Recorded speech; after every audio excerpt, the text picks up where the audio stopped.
joining me now is the man himself, the expert. He's travel editor at The Independent. It's Simon Calder. Simon, what's the latest here now, then? Should we just assume that we should just be driving everywhere? Well, it'd be very difficult to argue with that conclusion, although, actually, of course, most of the trains are running most of the time. However, since I got off my bike to come to you, we've heard another strike call from the, as you say, Transport Salary Staff Association. Now, these are the white-collar workers. Generally, their industrial action doesn't have that much impact. Don't wish to take away from their obviously strong campaign for... Pointless strike action is what you're alluding to. No, but they don't have so much of an impact. It's the RMT union, in particular the 5,000 or so signallers on Network Rail, who are going to have the most impact on your and my pre-Christmas travel plans. Just to remind you that from the effectively 13th to the 17th, that's Tuesday to Saturday, December, it's effectively going to be very limited service on only part of the network. They've got a 48-hour strike, 1 day off, 48-hour strike, but the whole idea is to disrupt the best part of a week.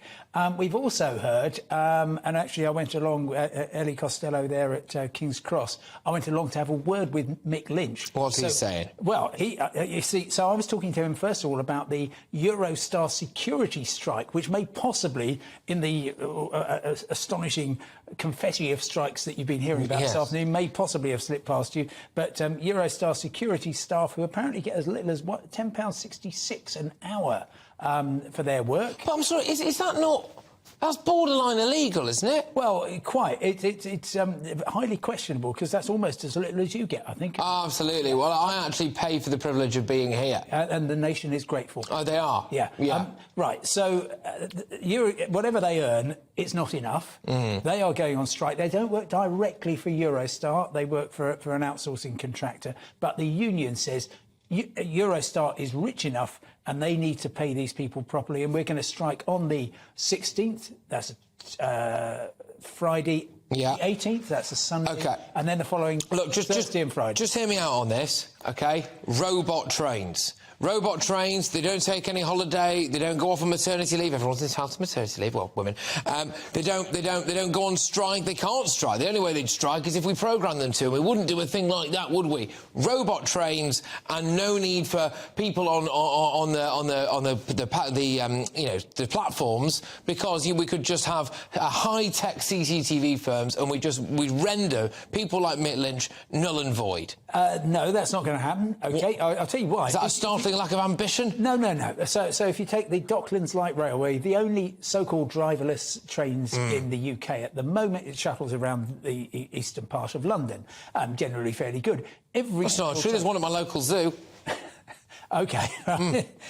Every single train has a driver on it, somebody who can drive the train if need be. Yes, you can do amazing things, particularly with a closed network like the London Underground, in order to make it pretty automatic. You're still going to have a woman or a man in charge for when things go wrong. So it's not going to happen. And if I can just sort of step back from this, we've got Unite, who are striking at Avanti West Coast. We've got the TSSA, who are striking at train operators and Network Rail. We've got ASLEF, who are still very unhappy about their pay offer, train RMT. And the RMT. And basically it all boils down to, we want some more money, thank you. We're in quite a strong position in terms of our industrial muscle, and we'd like that cash now, please.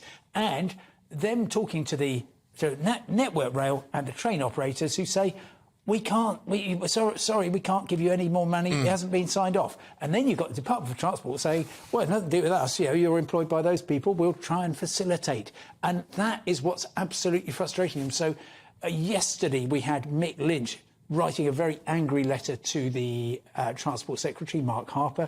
Today it's the term of the Transport Salary Staff Association, and we are running out of time, because unless we What's going to happen? They're going to strike, aren't they? They're going to strike. Hang on, put yourself in the position of a member of the RMT. You've already lost quite a lot of cash. You've had this is the thing. Strikes. You've got another 8 days of strikes. You've got an overtime ban. That is going seriously to hit your finances. There you go. But I would say take it up with Mick Lynch. Anyway, there you go. Thank you very much, as always, Simon Calder there. Travel editor at The Independent. Lovely to see you in the studio, not at an airport or a train station or staring into Mick Lynch's eyeballs. Great stuff.